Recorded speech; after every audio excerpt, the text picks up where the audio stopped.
Baik, izin kita mulai. Bismillahirrahmanirrahim. Assalamualaikum warahmatullahi wabarakatuh.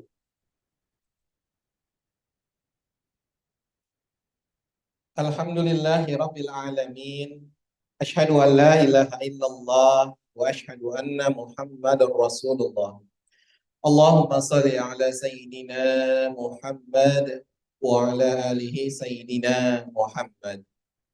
Alhamdulillah, segala puji syukur kita haturkan kepada Allah Subhanahu wa taala yang mana sampai saat ini kita diberikan nikmat tak terhingga. Semoga dengan nikmat yang Allah berikan, Allah jadikan kita termasuk golongan orang-orang yang bersyukur. Amin amin ya rabbal alamin. Salawat teriring salam tidak lupa kita sampaikan ke suri tauladan kita, panutan kita untuk menggapai ridhonya Allah Subhanahu wa taala, yaitu Nabi Muhammad sallallahu alaihi wasallam. Harapannya juga di yaumil akhir kita mendapatkan syafaatnya beliau. Amin ya rabbal alamin. Alhamdulillahirabbil alamin. Kembali perisai Astrografia menemani kesibukan pekerjaan Bapak Ibu Muslim Muslimah Astrografia yang mungkin sudah menjelang akhir tahun, artinya sudah banyak request-request ataupun laporan yang harus dikerjakan. Namun sebagai umat Nabi Muhammad SAW, tanpa seperti itu mungkin kita hanyalah manusia biasa. Maka dari itu insya Allah pada bulan ini, pada sore ini kita akan merefleksikan kembali, mengingat bulan ini adalah bulan kelahiran Nabi kita Nabi Muhammad Sallallahu Alaihi Wasallam, untuk mengingatkan akan perjuangan Nabi kita Muhammad Sallallahu Alaihi Wasallam. Contoh-contohnya, adabnya, akhlaknya, bagaimana untuk menggapai ridho Allah Subhanahu Wa Taala.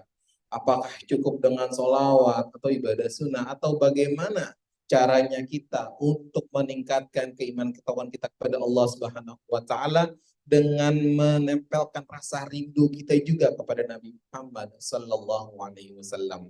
Karena itu insya Allah akan sudah bersama tengah-tengah kita Ustadz Muhammad Afifuddin dengan judul Masih Adakah Rasa Rindu kepada Nabi Muhammad Sallallahu Alaihi Wasallam. Sebelum memulai, alangkah baiknya kita dengarkan terlebih dahulu tilawatil Quran yang insya Allah akan dibacakan oleh Bapak Basuki. Monitor Bapak Basuki. Assalamualaikum Mas Firman. Waalaikumsalam. Silakan Pak Basuki.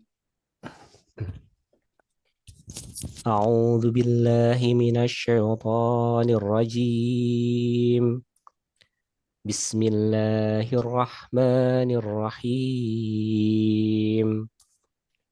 Wa'lamu anna fikum Rasulullah law yuti'ukum fi katsirin minal amri la'anittum walakinna Allah habbaba ilaikumul iman ولكن الله حبب إليكم الإيمان وزينه في قلوبكم وكره إليكم الكفر والفسوق والعصيان أولئك هم الراشدون فضلا من الله ونعمة Wallahu alimun hakim. Dan ketahuilah bahwa di tengah-tengah kamu ada Rasulullah. Kalau dia menuruti kemauan kamu dalam banyak hal, pasti kamu akan mendapatkan kesusahan. Tetapi Allah menjadikan kamu cinta kepada keimanan dan menjadikan iman itu indah dalam hatimu. Serta menjadikan kamu benci kepada kekafiran, kefasikan, dan kedurhakaan. Mereka itulah orang-orang yang mengikuti jalan yang lurus. Sebagai karunia dan nikmat dari Allah, dan Allah Maha Mengetahui, Maha Bijaksana. Shadaqallahul Adzim. Alhamdulillahirabbil alamin. Jazakallah khair Pak Basuki yang sudah membacakan ayat suci Al-Qur'an. Semoga yang membacanya, yang mendengarkannya, yang berusaha mengamalkannya, Allah jadikan Al-Quran sebagai cahaya kita nanti di yaumil akhir. Amin ya rabbal alamin. Mengingat untuk azan maghrib pada sore hari ini ialah 17.50 ya. Jadi kita usahakan 10 menit atau 5 menit sebelum azan kita ada tanya jawab. Setelah sholat maghrib kita sudah mulai sudahi. Mungkin mengingat ada beberapa yang masih melanjutkan. Untuk itu kepada Ustaz Muhammad Afifuddin kami persilakan. Assalamualaikum warahmatullahi wabarakatuh. Alhamdulillah wassalatu wassalamu ala Rasulillah wa ala alihi wa sahbihi wa mawala la haula wa la quwwata illa billah. Subhanaka la ilma lana illa ma 'allamtana innaka antal alimul hakim. Rabbi shrah li sadri wa yassir li amri wahlul 'uqdatam min lisani yafqahu qawli. Segenap pimpinan yang tidak dapat saya sebutkan satu persatu dengan tidak mengurangi rasa hormat dan ta'zim saya, jamaah bapak-bapak, ibu-ibu yang kelihatan atau yang tidak kelihatan, yang setengah kelihatan, yang mau kelihatan, insya Allah kita hadir di sini dalam bentuk kecintaan kepada Nabi Muhammad Sallallahu Alaihi Wasallam yang memang itu adalah jaminan di yaumil qiyamah. Bapak-bapak dan ibu-ibu sekalian, sebelum jauh kita merambah bagaimana sebuah cinta itu diungkapkan, maka yang paling pertama adalah firman Allah Subhanahu wa taala, laqad kana lakum fi Rasulillahi uswatun hasanah. Sungguh ada pada diri Rasulullah suri tauladan. Tauladan maya ta'allaq binafsi. Satu. Tauladan yang ada di diri kalian. Innani ana basyarum mithlukum. Sesungguhnya aku, kata Rasul, adalah manusia seperti kalian. Inilah indahnya Rasul diciptakan sebagai manusia biasa. Jadi kita gampang ngikutinnya. Coba kalau Rasulullah bersayap, terbang seperti jagoan-jagoan di film-film yang pakai jaring, yang ada lambang S super kuat. Tidak. Pukul Nabi Muhammad, ia berdarah. Subhanallah. Ini menandakan dia adalah manusia biasa yang mudah ditirunya. Makanya sahabat dari Astagafia ini punya perbedaan yang sedikit dengan Rasulullah. Rasulullah sedikit-dikit sholat. Kalau kita sholatnya sedikit. Nah itu sedikit perbedaan kita dengan Rasulullah. Rasulullah makannya sedikit. Kita dikit-dikit. Itu bedanya kita sama Nabi. Ahlan wa sahlan yang baru saya tiba. Rasulullah tidurnya sedikit. Kita dikit-dikit. Berapa jam? 8 jam, 7 jam. Masya Allah. Belum ditambah tidur siangnya. Hadirin yang dirahmati Allah. Bersyukurlah. Kata Allah subhanahu wa ta'ala. Laqad mannallahu idz ba'atsa fihim rasulah. Sungguh Allah mengkaruniakan kamu Rasul. Dan ini dahsyat bukan main. Sebagai pembawa minaz zulumati ila nur. Dari lembah kegelapan. Tanpa ilmu pengetahuan, sekarang menjadi terang benderang dengan segala hidayahnya. Saya mau bicara dengan yang perempuan dulu. Barangkali jamaah di rumah, dimanapun Anda berada, dan yang di sini. Yang mesti terima kasih sama Nabi Muhammad, Anda perempuan. Pertama, sebelum diutus Nabi Muhammad, perempuan nggak dapat warisan. Zaman jahiliyah, perempuan itu sangat dinistakan. Datang Nabi Muhammad SAW, mereka mendapatkan waris, mendapatkan hak yang sama di hadapan Allah.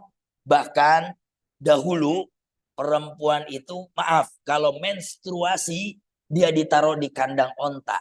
Kenapa? Dia mendapat laknat dari Lata, Manat, Uzza, Hubal. Berhala-berhala jahiliyah. Karena mereka, maaf, keluar kotoran, maka mereka sedang dalam laknat. Subhanallah. Datang Nabi Muhammad membawa risalah ilahiyah.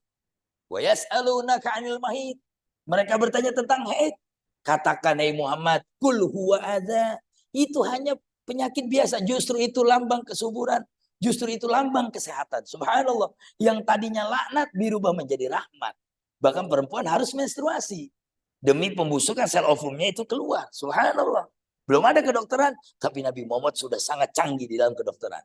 Perempuan harus terima kasih. Bisa dibayangkan kalau sekarang tidak ada Nabi Muhammad, tentu ibu-ibu masih ada di kandang. Ya, Pak, maaf, Pak Firman. Pak Firman ngundang saya ke Astagrafia. Assalamualaikum, Ustaz Habib. Ya, ke Astra. Oke, siap. Istrinya mana? Di kandang. Karena lagi menstruasi. Bayangkan itu. Belum lagi tentang masalah, maaf, sistem pernikahan di jahiliyah. Jahiliyah dulu bisa beli istri orang. Makanya dipanggil jahil. Bukan gak bisa dagang. Tapi betapa norma kemanusiaannya sudah sampai pada titik kehewannya. Masya Allah. Ulaika kal an'ami balhum adol. Mereka seperti manusia. Bahkan lebih hina dari manusia. Mereka seperti binatang. Bahkan lebih hina dari binatang. Datanglah Rasulullah. Membawa cahaya-cahaya kemanusiaan. Makanya buktinya Rasulullah datang adalah memanusiakan manusia. Seutuhnya menjadi manusia yang punya hak asasi. Ia merdeka dari lahirnya. Sallallahu alaihi Muhammad. Belum lagi bagaimana perempuan itu dihormatkan. Dahulu kaum jahiliyah bila kemudian mari kita tengok ke belakang. Apa sih yang dipanggil jilbab? Nah ini menarik nih. Kajian kita memang dulu waktu kuliah bagaimana mengorek surah Al-Azab tentang masalah jilbab. Ya, dulu wanita Saudi, sengaja saya pakai sorban ini, Bapak pimpinan, agar gampang nyontohinnya gitu ya. Tapi jangan dianggap saya LGBT gitu ya. Nah, dulu orang perempuan Arab ini seperti ini. Namanya sutroh. Dia menutupi dari panasnya gurun pasir. Kemudian maaf, ininya dibuka. Dadanya dibuka, kemudian ininya dikebelakangkan. Kalau kita lihat film yang pernah cukup di sebuah tayangan televisi waktu sahur, itulah pakaian Hindun zaman dulu. Memang betul. Ada namanya Maktab Al-Amudi. Itu perpustakaan Arab Saudi tentang bagaimana perempuan wanita. Dulu belum ada jilbab. Jadi jilbabnya sutroh menutup, kemudian ke belakang ini perhiasan, maaf, dibuka dadanya. Untuk kemudian menarik lelaki-lelaki. Nauzubillah min dzalik.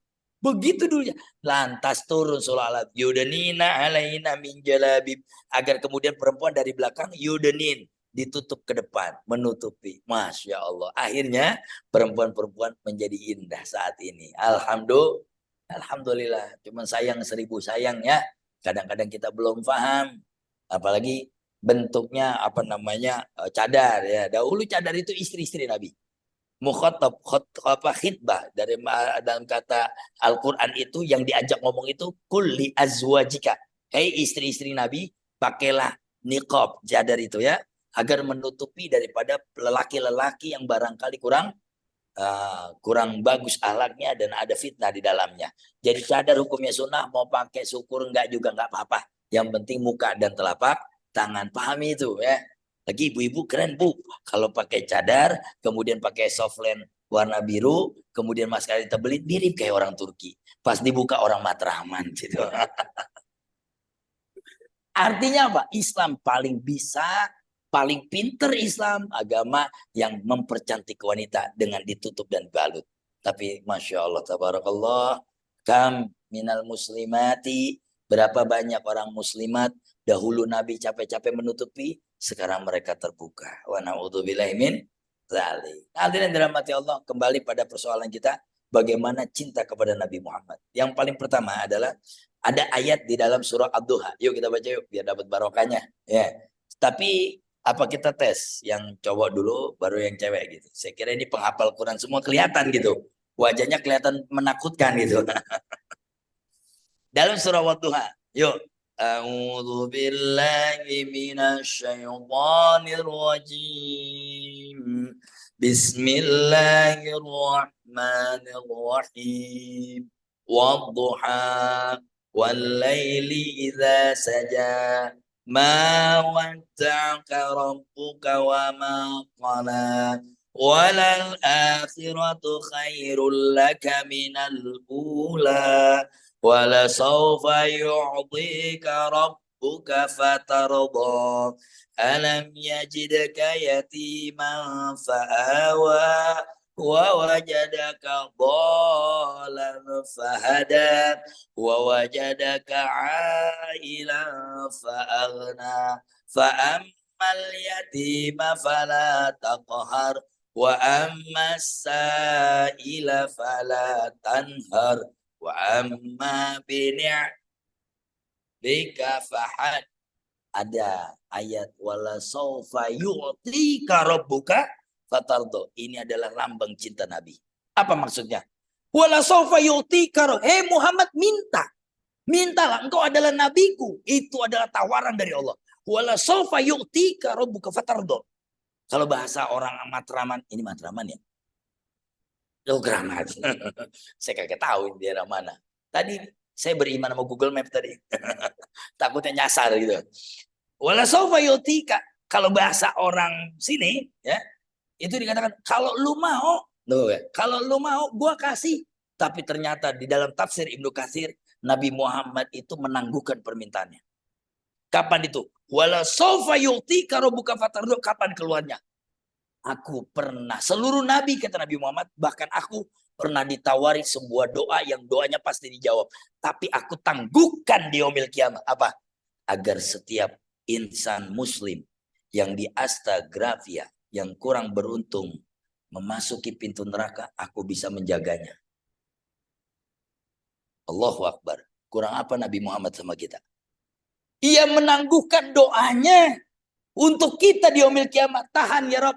Saya nggak mau doa itu terjawab sekarang. Saya ingin dijawab nanti. Agar apa? Setiap umatku yang akan masuk neraka, aku menangguhkan doa itu untuk jangan sampai mereka masuk neraka.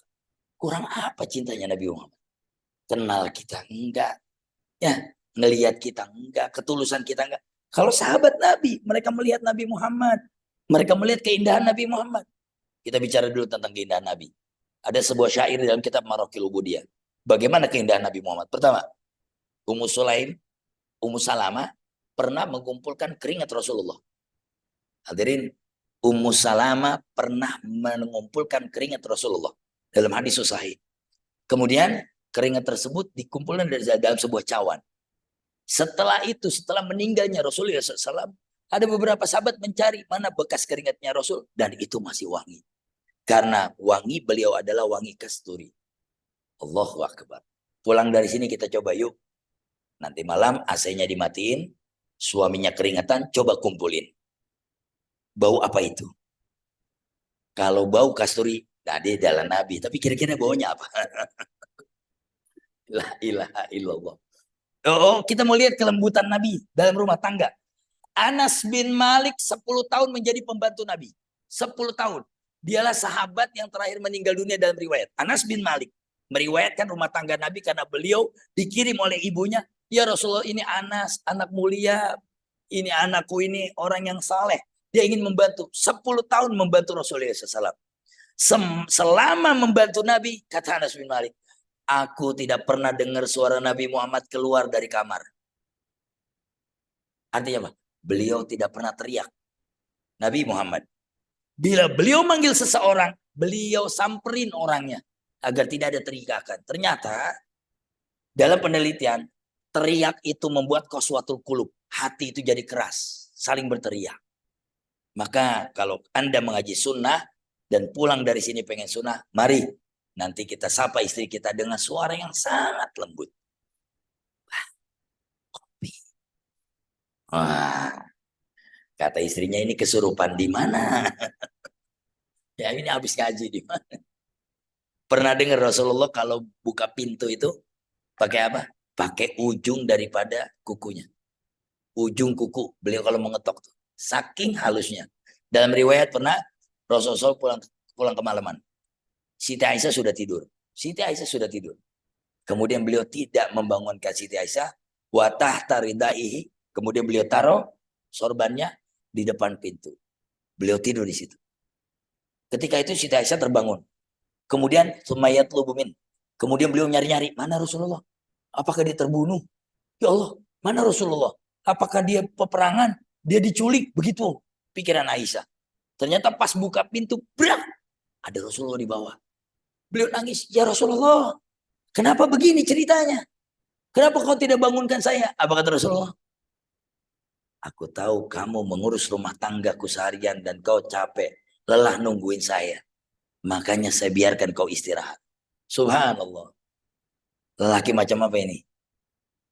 Hati macam apa yang model begini? Coba nanti malam kita pulang kemalaman deh. Yuk kita sepakat pulang kemalaman. Yuk. Kita jangan bangunin istri kita. Kita tidur di depan pintu kita. Apa yang terjadi? Masya Allah bang, lu kurang kerjaan banget. Ngapa gua kagak dibangunin? La ilaha illallah. Belum lagi tentang bercandanya Nabi dengan Siti Aisyah. Ini perilaku ini ada di Nabi Muhammad yang panglimanya para nabi. Oh, presidennya para nabi. Nabi semua itu di bawah. Barangkali secara Allah bahasa gitu di bawah kekuasaannya.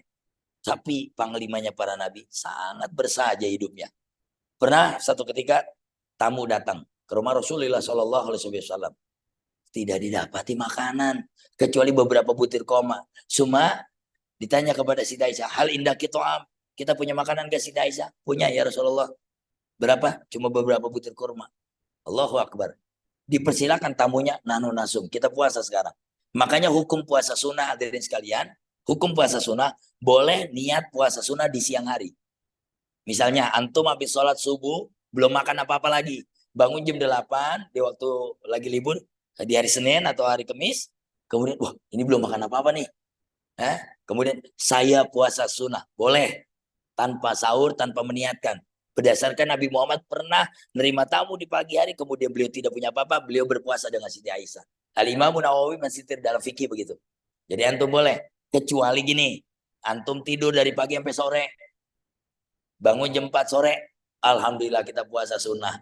Indahnya berpuasa, indahnya tinggal 2 jam. Itu namanya latihan meninggal, bukan tidur ya. Nah, yang dirahmati Allah Subhanahu Wa Taala. Kalau kemudian yang saya paparkan adalah bentuk keindahan Rasulullah, jauh lebih indah bagaimana beliau kangen sama kita. Tuba liman ra'ani, tuba liman ra'ani, summa tuba, summa tuba, summa tuba, liman lam yarani wa amanabi. Sungguh beruntung kalian sahabat ngelihat saya, beriman kepada saya. Jauh lebih beruntung. Jauh lebih orang di Keramat Raya, di Astrapia, yang dia enggak ngelihat saya beriman. Jadi kita beruntung 3 kali. Sampai sahabat tuh terkagum-kagum. Ya akan ada satu zaman manusia itu enggak ngelihat saya. Mereka beriman sama saya. Beruntung, beruntung, beruntung. Nabi mengikrarkan itu di depan para sahabat. Dalam riwayat. Sungguh umat ini bisa bersanding dengan para sahabat tatkala tidak melihat Nabi tapi beriman secara total. Nah, mudah-mudahan kita yang hadir di sini dalam peringatan Maulid Nabi yang cukup sederhana ini mudah-mudahan mendapatkan 3 keberuntungan sesuai dengan apa yang dijanjikan Nabi Muhammad. Beruntung, beruntung, beruntung. Yang enggak ngelihat saya kemudian dia beriman kepada saya. Kalau sahabat beriman sama Nabi ya wajar. Kata-kata wajar tuh begini. Mereka lihat wajahnya Rasulullah. Perangainya Rasulullah. Sepak terjangannya Rasulullah. Cara makannya Rasulullah. Ya, saking pedulinya sahabat sama Nabi. Pernah dengar nggak? Kalau jenggotnya Nabi ada 17 lembar yang beruban. Jenggotnya Rasulullah dihitung sama sahabat. Saking sahabat itu selalu ngeliatin Rasulullah. Anta syamsun, anta badrun. Nabi Muhammad wajahnya seperti matahari. Wajahnya seperti rembulan. Yang kalau dilihat oleh orang yang sakit seperti sembuh. Masya Allah. Ada namanya Fudalah. Fudalah itu dari tokoh Quraisy yang pengen membunuh Rasulullah SAW. Sedetik ia mau membunuh, sedetik ia jatuh cinta. Saya jelaskan ceritanya. Ketika Rasulullah lagi tawaf, Fudalah mendekati dengan sebilah pisau. Disarungkan. Dia punya gamis. Sarungkan. Didekati Rasulullah. Ketika dia mau ambil, Rasulullah punya ajudan. Siapa namanya? Jibril. Enggak tanggung-tanggung ya. Pas pamresnya Jibril. Masya Allah. Saya juga mudah-mudahan nanti ada santri masuk namanya Jibril. Saya jadiin itu ajudan saya nanti. Yang ini Mikail. Ya, atau Israel gitu ya. Jibril. Kasih tahu. Hei Muhammad. Di belakangmu ada musuh. Tapi Rasulullah kemudian membalikkan wajahnya dalam keadaan apa? Mabi kayak Fudalah. Ente mau ngapain Fudalah? Kalau bahasa kita, mau ngapain deket-deket saya? Senyumnya Padahal dia udah tahu ini akan ada terjadi pembunuhan. Senyumnya tidak berubah. Ma bika ya Fudhalah. Dia diam. Lah Muhammad. Enggak Muhammad. Udah ketahuan nih satu kali. Dideketin lagi.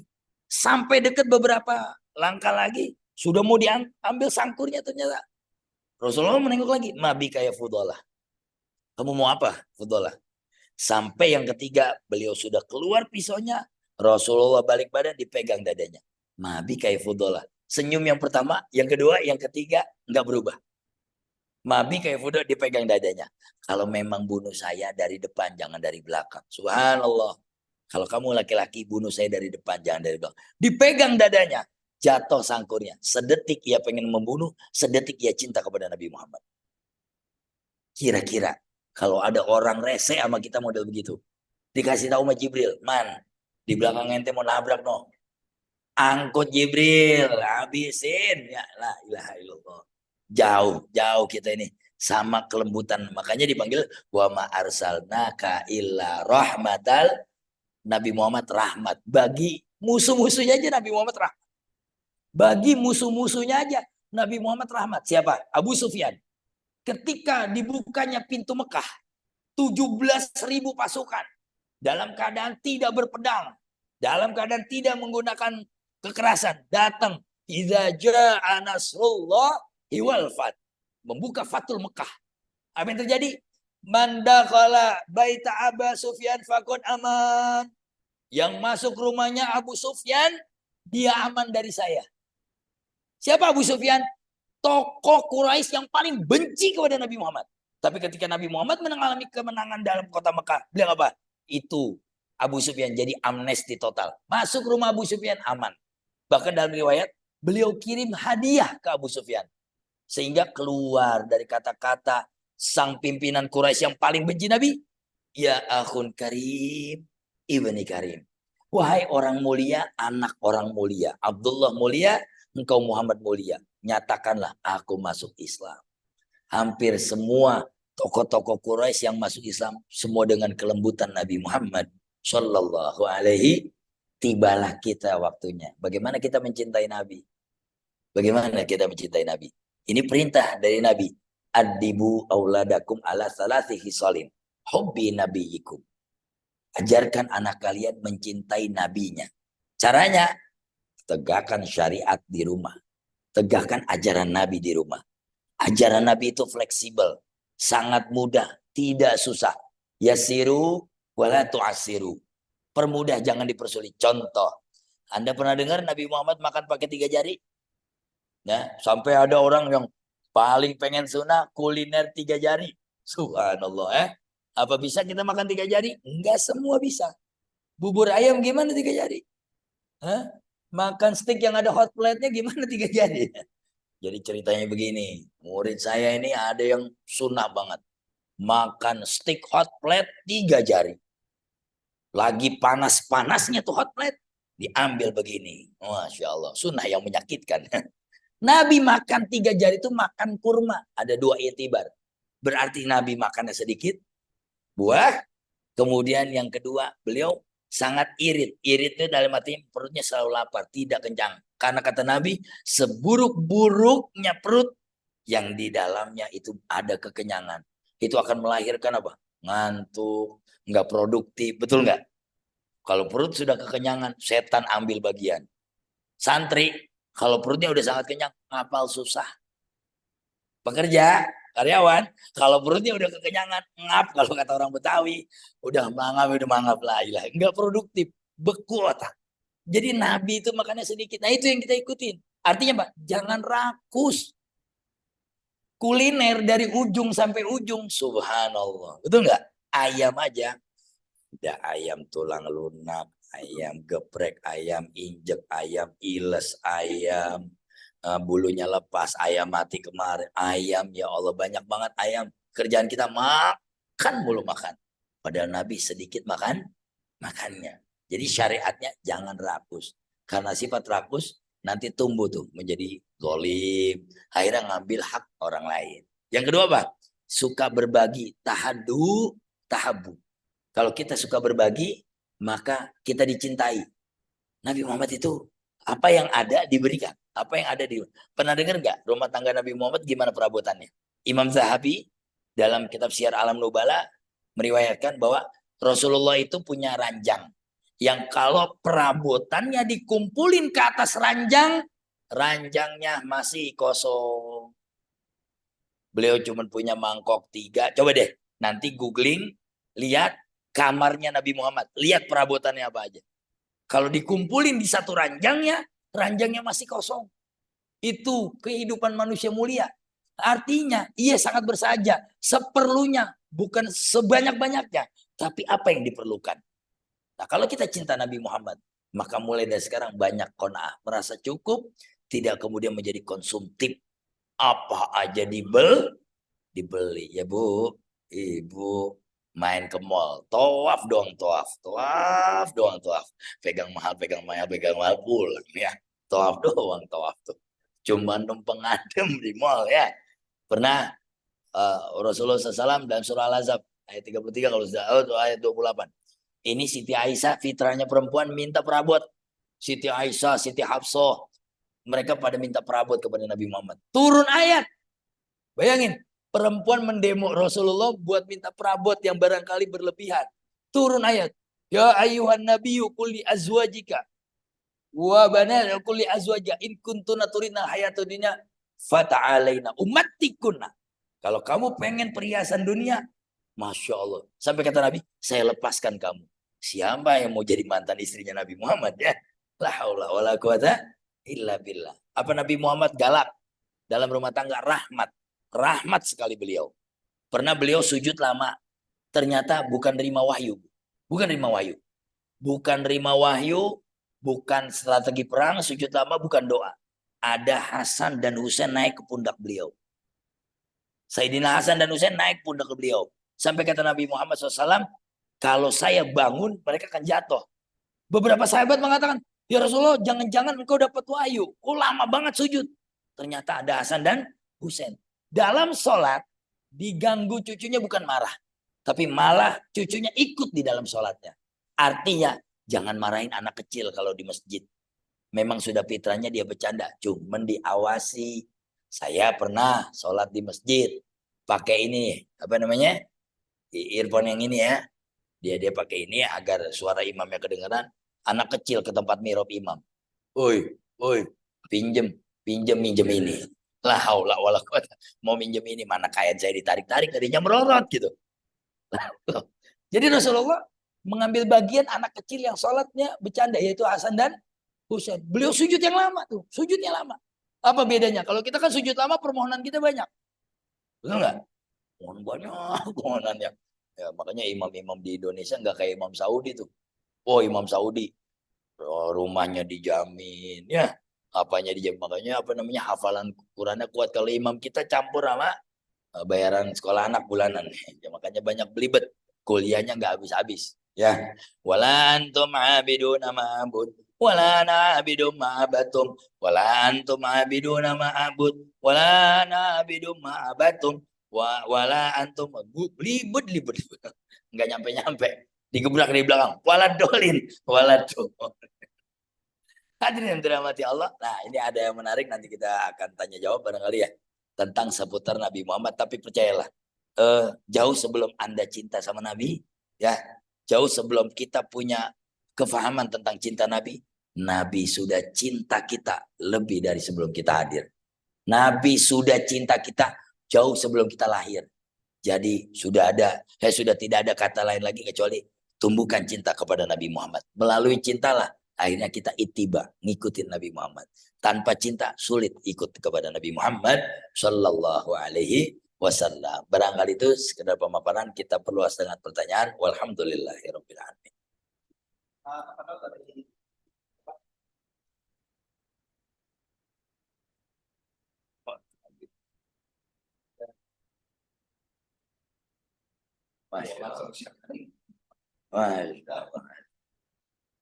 Silakan.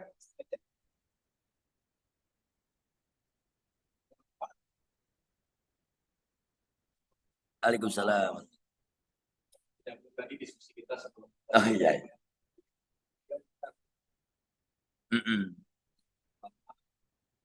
Kemudian ada dua pendapat saya.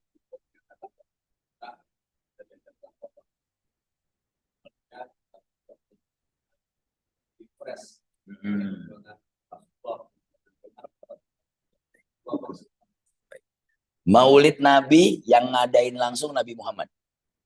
Caranya apa? Beliau berpuasa. Siti Aisyah nanya, ya Rasulullah, lima tasum yaumal isnen. Kenapa kamu puasa hari Senin? Apa kata Nabi? Yauma fihi ulitu. Aku hari itu dilahir. Jelas itu. Beliau memperingati kelahiran. Memperingati kelahirannya. Bahkan Nabi Muhammad memulai dari dirinya dulu. Dan kemudian kalau kita katakan ya Nabi salam. Yang mengucapkan salam kepada Nabi-Nabi itu langsung Allah. Kepada Nabi Isa. Wassalamu alayya yauma fihi ulitu. Dan selamatlah atasku kata Isa di hari aku dilahirkan. Jadi Nabi Muhammad berpuasa hari Senin dalam riwayat dalam ayat Quran Isa alaihissalam sendiri mengatakan aku diucapkan selamat di hari kelahiranku. Sehingga begini sederhananya, jika Anda berbahagia kemudian berbahagia dengan sesuatu karunia, apakah salah? Kan gitu. 17 Agustus yang kita setiap tahunnya rayakan. 10 November yang hari pahlawan. Raden Ajeng Kartini tanggal sejarahnya berapa deh? 21 April. Jangan mereka. Anak kita belum tentu jaminan dia tidak akan melawan kepada kita, betul nggak? Tapi kalau dia sudah lahir, kita rayakan itu. Nah, yang saya mau tekankan adalah bahwa Maulid sudah dipraktekkan oleh Nabi. Nah, barangkali yang menjadi urusannya adalah perayaannya. Nah, kalau perayaannya di Saudi sendiri ada bentuknya musabakoh. Apa musabakoh? Tahfizul Quran, lomba-lomba. Jadi memperkaya Islam dengan cara mujadalah, mudzakarah. Boleh.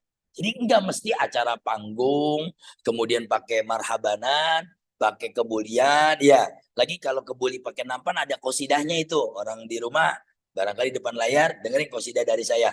Ya Allah sedikit amat senampan dibagi empat yang banyak buat. Siapa itu yang ngomong? Yang banyak buat paus. Beseknya beting. Jadi perayaannya. Sekalipun begitu Nabi sendiri merayakan kelahirannya dengan cara puasa. Jadi yang menjadi apa pokoknya adalah bahwa perayaan terhadap kelahiran Nabi prakteknya langsung dari Nabi Muhammad. Gitu. Itu harus disepakati. Sepakati kenapa? Karena ada hadis. Riwayatnya sahih. Ya, riwayatnya sahih. Siti Aisyah bertanya, kenapa puasa di hari Senin? Jadi antum mau pakai puasa boleh. Mau pakai perayaan yang lain sekedar mengingat bahwa ini ada gini. Dilahirin saja, dibikin maulid saja orang lupa Nabi, betul nggak? Kira-kira kalau nggak ada perayaan 17 Agustus, anak-anak tahu nggak ada kemerdekaan RI? Nah, akan ada. Sama kalau nggak ada peringatan maulid saja, barangkali anak-anak kita udah nggak tahu nabinya.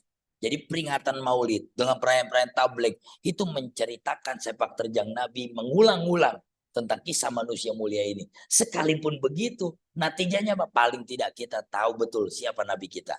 Walaupun terbatas kayak saya, sangat terbatas, 30 menit ke depan. Biasanya ngomongin tentang Nabi bisa 2-3 jam ini. Masya Allah ya. Jadi ini bagian dari syariat Ahlus Sunnah wal Jamaah. Jadi tidak ada istilah bid'ah memperingati Maulid Nabi, tidak ada. Kalau mau bid'ah aja semuanya tuh 17 Agustus ya. Semuanya dibidain aja. Saya katakan begitu demi untuk mengingatkan bagaimana kelahiran Nabi Muhammad ini sesuatu yang istimewa. Sesuatu yang sangat istimewa. Kalaupun terjadi perbedaan dalam perayaannya. Dulu kalau di Jawa ada istilah sekaten ya, sekatenan. Sekatenan itu diambil dari kata bahasa syahadatain. Jadinya sekaten. Untuk ngikutin ajaran sekaten itu, mereka harus mengucap kalimat syodo. Naon eta kalimat syodo? Kalimat syahadat. Yang dipanggil ajimat kalimat syodo. Jadi orang Hindu diislamkan untuk ikut perayaan sekatenan dengan syahadat. Itu para wali begitu cerdasnya. Untuk memasukkan Islam ke dalam Islam. Jadi kita sepakati, insya Allah maulid itu bahkan Nabi Muhammad yang merayakannya. Hanya mungkin perbedaan ulama di tata cara perayaannya. Pun begitu, memang menjadi PR Bapak-Bapak sekalian. Peringatan maulid rame, masjidnya sepi. Betul nggak? Peringatan maulid setengah 12 malam, ratusan jamaah. Nanti kalau subuh, generasi wal asri wal maghrib innalillahi lagi tuh rombongannya. Oh, waktu salawatan tuh Pak, ya Allah salawatan apa juga keluar kalau maulid.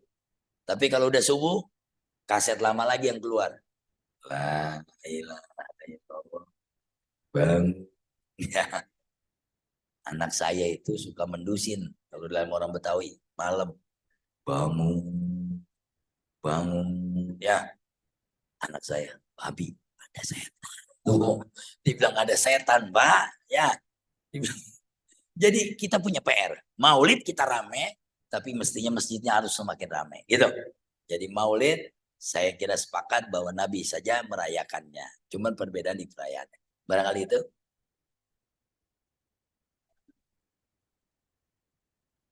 Ini bisa bablas ke Isya ini.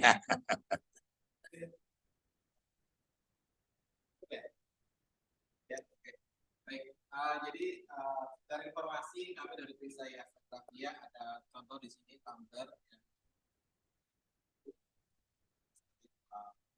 Kita sampaikan ke rekan-rekannya dan mungkin untuk closing tutup silakan.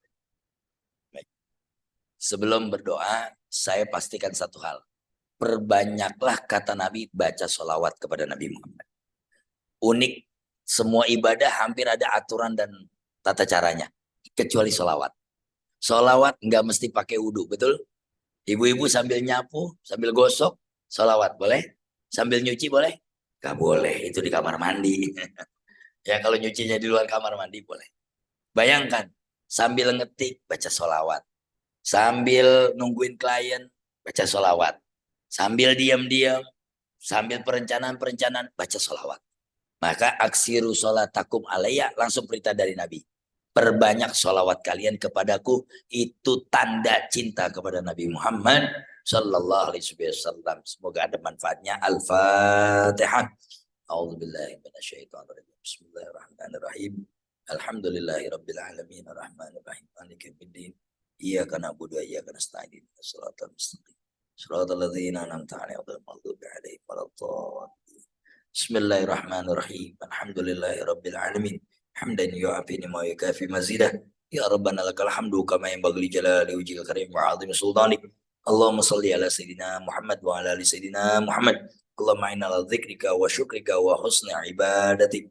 Allahumma rabbana taqabbal minna innaka antas samiul alim wa tub alaina innaka antat tawwabur rahim. Rabbana la tuzigh qulubana ba'da idh hadaitana wa hab lana min ladunka rahmah innaka antal wahhab. Ya Allah ya Tuhan kami, berikan karunia kecintaan Nabi kepada Nabimu untuk mengikuti sunnahnya, mengikuti syariatnya, istiqamah di dalam ibadah dan ajarannya.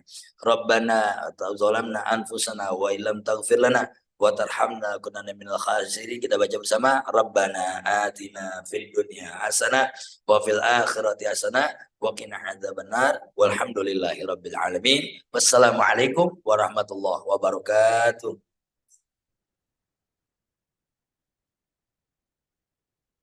Siap, alhamdulillahirrahmanirrahim. Jazakallah khair pada Ustaz Muhammad Afifuddin yang sudah mengingatkan kembali ke atas perjuangan Nabi Muhammad dan contoh akhlak yang baik agar kita terus beristiqomah di dalam agama ini, di dalam dakwah ini, dan semoga kita sama-sama bisa melangkahkan kaki di surganya Allah Subhanahu wa taala. Amin ya rabbal alamin.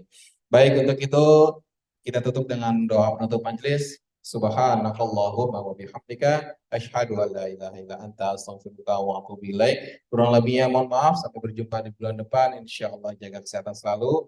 Salam. Assalamualaikum warahmatullahi wabarakatuh.